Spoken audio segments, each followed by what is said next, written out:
त्या मिलिटरी आपशिंगेमधले सगळे पुरुष मेले त्या सैन्यात, त्या संग्रामात, त्या लढाईत. पुढचं गांभीर्य नाही का मी काय सांगतोय? एक वाक्य, सणावाराला त्या गावात सवाशीण राहिली नाही. किती गंभीर असेल? सवाशीण सांगितलं तर गावात कुंकू लावलेली बाईच नाही. किती भयानक भोगलं त्या गावाने. पण मला स्वाभिमान आहे त्या गोष्टीचा. त्या ज्या वीर माता होत्या त्यांची मुलं मोठी झाली.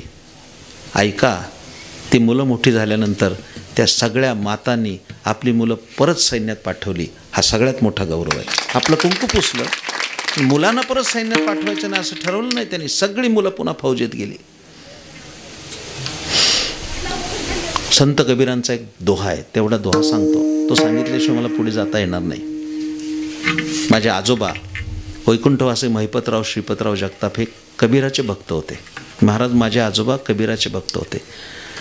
पण आपणा सर्वांचं मार्गदर्शक तत्व संतवीर बंडा महाराज कराडकर उपाख्य श्रद्धेय तात्या यांनी मोठा सप्ताह केला. त्यावेळेस मला कबीर सांगायला सांगितले होते. त्र्यंबकेश्वरला मोठा उत्सव झाला, त्यामध्ये मी कबीराचा खूप सांगोपांग विचार सांगितला. कबीर हे खूप बुद्धिप्रामाण्यवादी संत आहेत. मला वेळ संपला आहे आता, कदाचित पुढे जाईल मी, वेळेचा अतिक्रम करणार नाही. कबीर हे बुद्धिप्रामाण्यवादी आहेत, सडेतोड आहेत. एक सांगू माझ्या आजोबांनी शिकवलेला त्यांचा एक दोहा सांगू. अरे क्या बात है.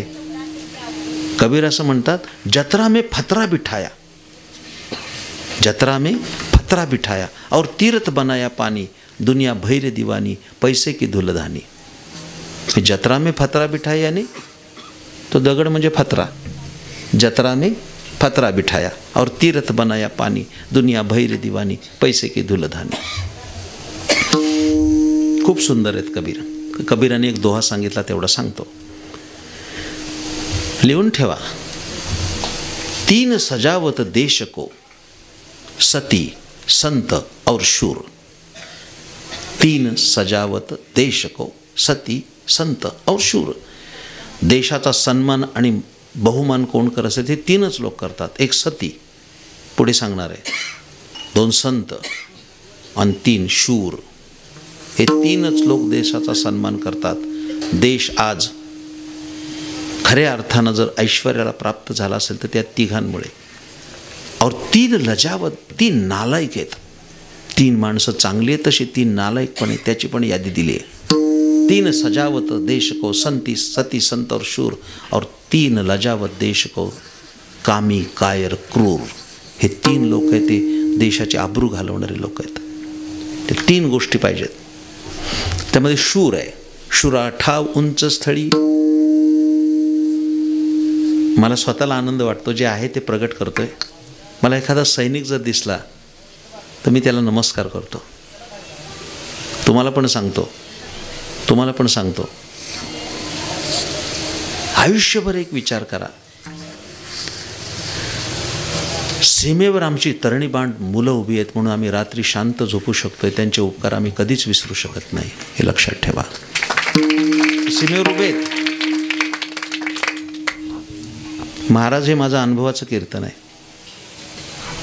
केवळ संध्याकाळी कीर्तन म्हणून पाठ करून आलेलो नाही. एके दिवशी चलो बताते है, थोडा वेळ होईल जेवायला, ठीक आहे, कारण ते अन्न आहे. ते अन्न शरीर पुष्ट करील, पण एखादा संतांचा विचार तुमचं मन आणि बुद्धी प्रगल्भ करील, ते ऐकलंच पाहिजे. कदाचित जेवण थोडा वेळ होईल. लाईटच्या गोंधळामुळे थोडं 10 मिनटं उशिरा सुरू झालं आहे. एके दिवशी तेव्हा मला मोटार नव्हते.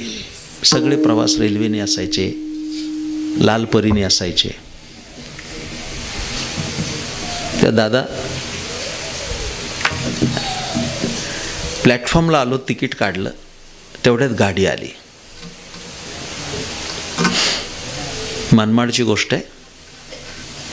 मनमाड स्टेशनला आता गाडी सुटली. तरुण होतो, हातामध्ये बॅग होती, घाई गाडी पकडली. पण योगायोग असा की मिलिटरीच्या डब्यात चढलो. आता जो डबा आला तो पकडला, नाही तर गाडी सुटली असती. त्या मिलिटरीच्या डब्यामध्ये आम्ही घुसलो. आत घुसल्यावर कळलं की हा डबा मिलिटरीचा आहे, राखीव आहे, आरक्षित आहे. आता उतरायची पण सोय नव्हती. गाडीने वेग पकडला होता.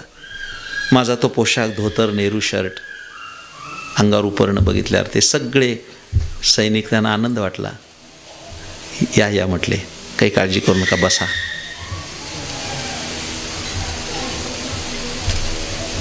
हे माझं आत्मचरित्र लिहिणार त्यावेळेस मी तुम्हाला सांगतो. एका खिडकीच्या शेजारी मला बसायला जागा दिली.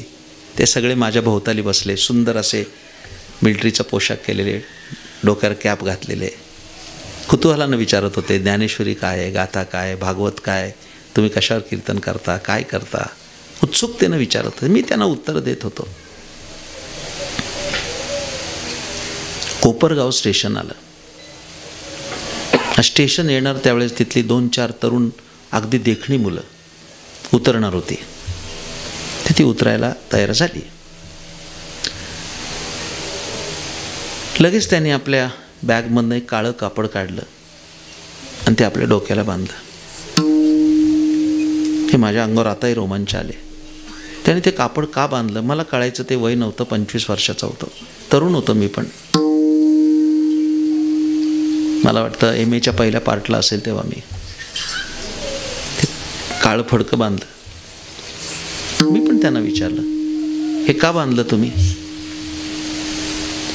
त्यातला एक गोरापान मुलगा होता, सुंदर, अत्यंत सुदृढ होता. त्याने मला म्हटलं, महाराज याला कफन म्हणतात, हे तो कफन आहे. म्हटलं आता का बांधलं? आत्ता म्हणले स्टेशनवर आमचे कुटुंबीय येतील, माझी बायको येईल, मुलं येतील. मग हे का बांधलं? हे डोक्यावर एवढ्यासाठी बांधलं की जाणीव असावी की परत त्यांच्यात गुंतू नको, कारण तुला सीमेवर परत जायचं आहे. हे ते कापड आम्हाला शिकलं. त्यांनी कपाळाला बांधलं आणि सांगू, कोपरगाव स्टेशन आलं. तो मुलगा उतरला. त्याची बायको, त्याची मुलं, त्याचे आई वडील गळ्यामध्ये पडून त्यांच्या डोळ्यातनं आनंदाचे अश्रू आले. त्या आईनं त्याच्या कपाळावर आपले ओठ ठेकले. सैन्यातून मुलगा आला, महिनाभराकरता का आलाय? खिडकीतून ते बघत होतो मी. त्यानंतर आजपर्यंत 26 आणि 15 ऑगस्टला मला कधी झोप लागली नाही. त्यांनी खूप भोगलंय, खूप सोसलंय. तर त्यांची कीर्ती अजरामर काय, तर छातीवर त्यांनी गोळी घेतली, साहोनी शस्त्र गोळी, शुराठा उंच स्थळी. हे सहन करण्याची त्यांच्यात ताकद आहे. तेव्हा ते कीर्तीला प्राप्त होतात, यशस्वी होतात. आणि शेवटचा दृष्टांत तुकारामाने सांगितला, तुका म्हणे सती अग्न न देखे जा रीती. सतीचा उल्लेख केला आहे. माझ्या प्रिय श्रोत्यानो,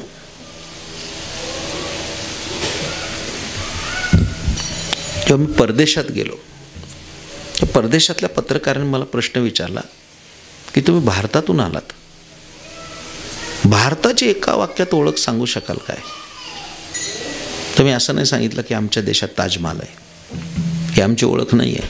जरी 8वं आश्चर्य असलं तरी 7 आश्चर्यात ताजमहाल आहे. वेरूळचं लेणं आहे, कैलास लेणं 7 आश्चर्यात आहे. तुम्हाला सगळ्यांना आनंद वाटेल, सगळ्या माता भगिनींना. त्या पत्रकारांना उत्तर दिलं, भारताची ओळख एका वाक्यात पाहिजे असेल तर आम्ही एवढंच सांगू शकतो की भारत हा जो आमचा देश आहे, हा भारत देश हा पतिव्रतांचा देश आहे. ही सगळ्यात आमची मोठी ओळख आहे, लक्षात ठेवा. वर्णन तसं आहे, आता म्हणायला वेळ नाही आहे मला. 18 भार वनस्पती, फुले फळे ओळती, 18 भार वनस्पती, 18 भार वनस्पती, 22 पोखरणी, नदी गंगा वाहती, 22 पोखरणी, 22 पोखरणी, नदी गंगा वाहती,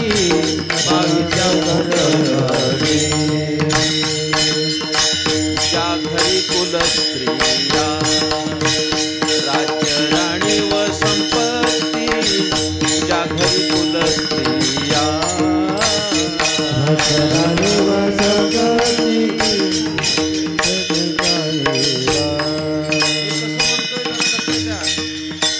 मी कसं म्हणतोय लक्ष द्या, घोटाळा होतोय काहीतरी. त्या पारंपरिक चालीत वारकरी संप्रदायाच्या त्या अशा कुठेतरी विस्कळीत होता कामा नये. वारकरी चालीमध्ये रिमिक्स नाही कधी, त्या विशुद्ध अशाच म्हटल्या पाहिजेत. ज्या घरी कुल स्त्रिया राज्य राणी व संपत्ती ज्या घरी कुल स्त्रिया घरी कुल स्त्रिया राज्य राणी व संपत्ती घरी कुल स्त्रिया हे सुख सांडोनिया कासया योग सेविती पर्यदे मदालसा सोहम पर्यदे मदालसा.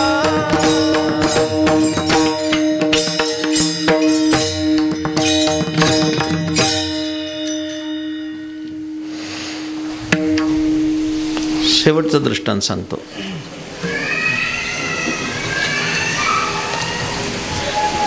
गोब्राह्मण प्रतिपालक असणाऱ्या हिंदवी स्वराज्याचे संस्थापक छत्रपतींचा शेवटचा कालखंड रायगडावर गेला.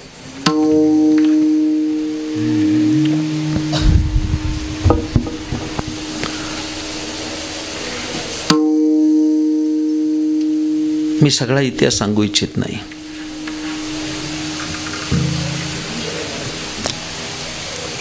राजांचा अग्नी त्यावेळेला भडाग्नी झाला.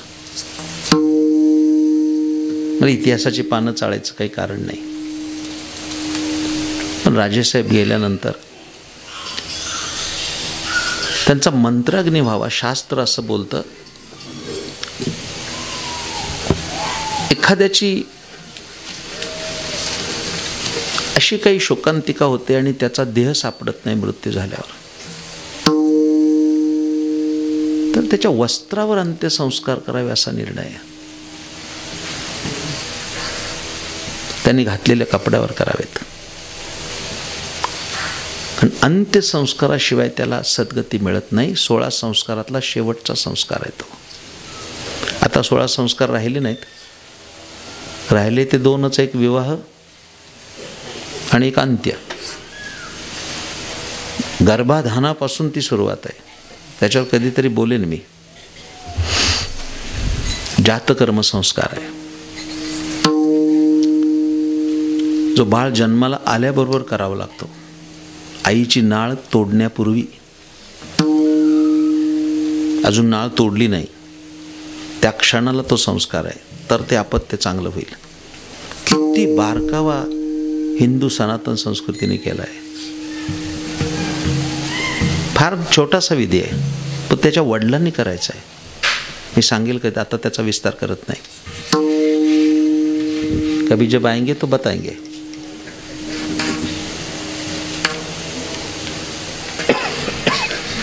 राजांवर योग्य संस्कार झाला नाही म्हणून त्यांच्या 8 ज्या नायिका होत्या त्याच्यामध्ये पुतळाबाई राणीसाहेब, मोठं योगदान आहे राणीसाहेबांचं.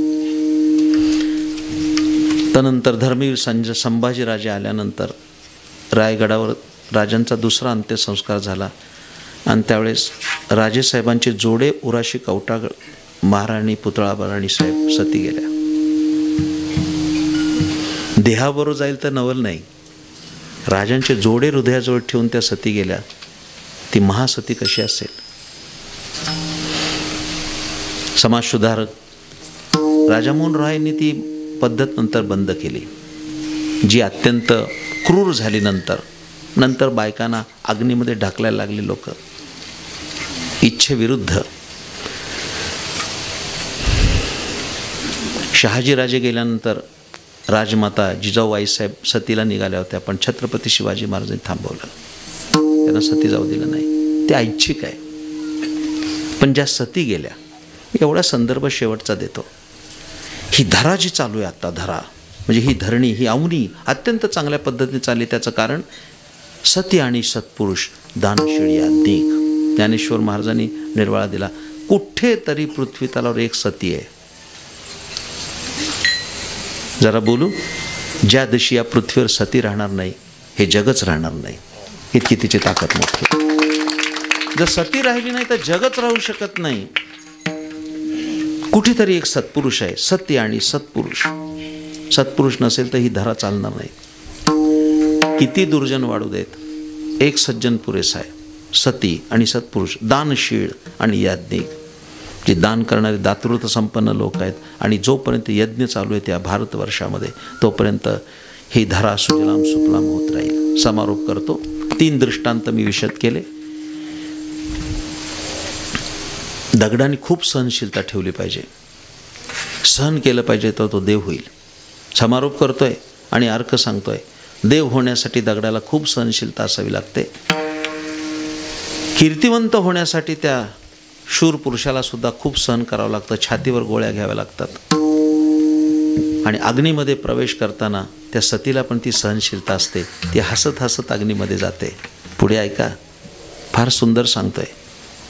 2 अर्थ आहेत त्याचे, 2 अर्थ आहेत सतीचे अर्थ. आता ते आध्यात्मिक, हे गुरुकुलचं कीर्तन आहे म्हणून वेगळ्या विचाराने मी सांगितलं आहे. सती कुणाला म्हणतात? सती तिला म्हणतात जी आपल्या पतीचा अग्नी पाहत नाही. जी सती, जी स्त्री आपल्या पतीचा अग्नी पाहत नाही, म्हणजे पतीच्या अगोदर तिचं निधन होतं. म्हणून भारतीय स्त्रियांची एक अंतिम इच्छा असते की मृत्यू यावा तो भरल्या कुंकवाने यावा. ही प्रत्येक भारतीय स्त्रीची इच्छा आहे. कपाळाला कुंकू असताना मृत्यू यावा, पांढऱ्या कपाळाने येऊ नये. प्रारब्धवशात आला तर आला, पण भरल्या कुंकवानं जावं अशी त्यांची इच्छा असते. सती ती असते जी आपल्या पतीचा अग्नी पाहत नाही. आणि दुसरी गोष्ट, पतीसमोर जाताना, समवेत जाताना, सहगमनात तिला अग्नीची भीती राहत नाही. त्या अग्नीमध्ये ती आनंदानं आपला देह विसर्जित करते. आणि ते करण्यासाठी तिला केवढं मोठं धैर्य असावं लागतं. त्या धैर्यानं सामोरी जाते. आणि हे सगळं करण्यासाठी तुकाराम महाराज म्हणतात, तयारीती दृढ मन करी साधा या कारण. ह्या तिघांचा दाखला दिला आहे. ज्या पद्धतीनं पाषाण टाकीचे घाव सोसतो, ज्या पद्धतीनं शूर गोळी झेलतो, ज्या पद्धतीनं सती अग्नी सहन करते, तसं विद्यार्थ्यांनी दृढ मन केलं पाहिजे आणि आपलं व्यक्तिमत्व घडवलं पाहिजे. एवढाच संदेश या कीर्तनातून आहे. ज्ञानेश्वर माऊली महाराज, ज्ञानेश्वर माऊली महाराज, ज्ञानेश्वर महाराज, ज्ञानेश्वर माऊली महाराज, ज्ञानेश्वर माऊली महाराज, ज्ञानेश्वर माऊली महाराज, महाराज, ज्ञानेश्वर माऊली महाराज.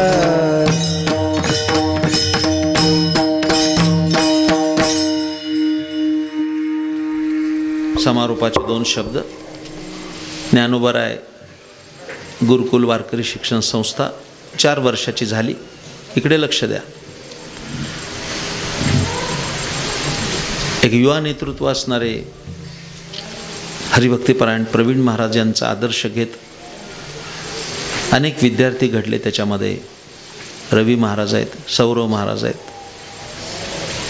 हे सगळे बालचमू. खरं म्हणजे हे लोकशिक्षण निर्माण करणारी ही संस्था आहे. लोकशिक्षक. ही सगळी मुलं भविष्यातली प्रबोधनकार आहेत.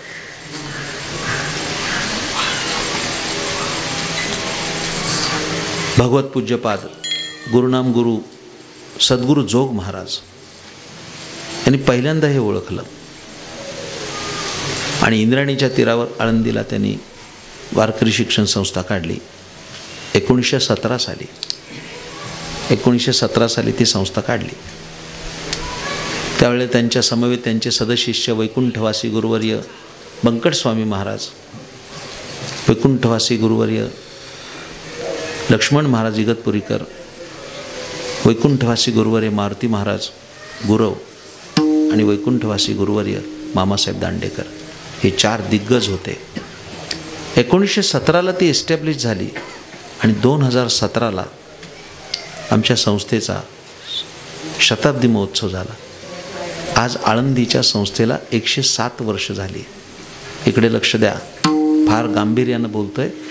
ही जगातली एकमेव अशी संस्था आहे की ज्या संस्थेमध्ये विद्यार्थ्याला फी नाही आणि शिक्षकाला पगार नाही, तरी 100 वर्ष काम चाललं आहे. हे सतीचं वाण आहे, इतकं सोपं नाही. तसं आपल्या परिसरातल्या मुलांना हे अध्यात्माचं शिक्षण मिळावं म्हणून रवी महाराजांनी हे भलं मोठं कार्य उभं केलं आहे. इथल्या विद्यार्थ्याला फी नाही आहे.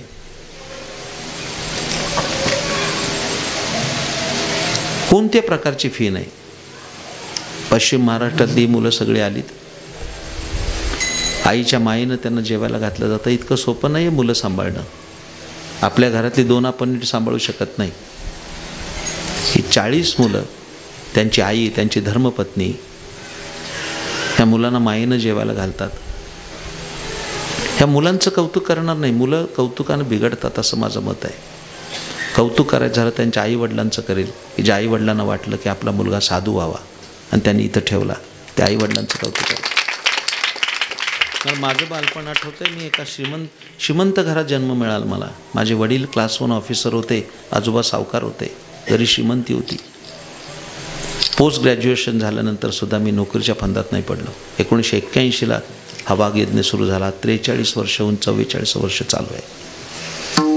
आज आनंद आहे त्या गोष्टीचा. आणि ह्या मुलांना माझा संदेश राहील, खूप मोठे व्हा.